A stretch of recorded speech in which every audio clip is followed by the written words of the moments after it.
Malgré les récents succès de l'armée mozambicaine et ses alliés, les attaques des El Chebab continuent. La dernière en date, c'était ce jeudi soir dans le village de Lindi, à seulement quelques centaines de kilomètres de Pemba, là où je me trouve actuellement. Selon les autorités locales, cette semaine seulement, 10 civils au moins auraient été exécutés par les El Chebab. Exceptionnellement, j'ai pu me rendre dans la partie de la province où encore même les humanitaires ne sont pas autorisés à pénétrer dans les villages, ou du moins ce qu'il en reste, car pour la majorité, ils ont été brûlés. Les rescapés décrivent des scènes d'horreur, d'attaques par surprise, leurs proches tués par arme à feu ou encore découpés en morceaux à la machette, ainsi que des dizaines d'enfants et femmes kidnappés. Alors qu'il y a à peine quelques mois encore, ces villages étaient vides. J'ai pu constater sur place que quelques habitants retournaient dans leurs habitations et tentaient de récupérer ce qui n'était pas encore en cendres. De leur côté, les troupes rwandaises et mozambicaines parlent d'une province calme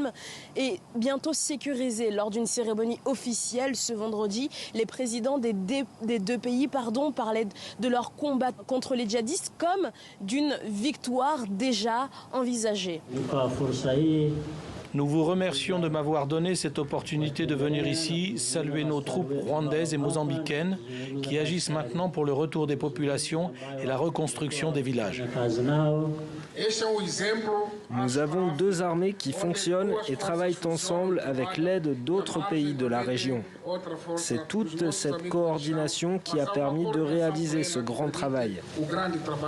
Cette guerre qui dure maintenant plus de 4 ans a causé la mort de plus de 3000 personnes et fait plus de 800 000 déplacés selon les chiffres officiels.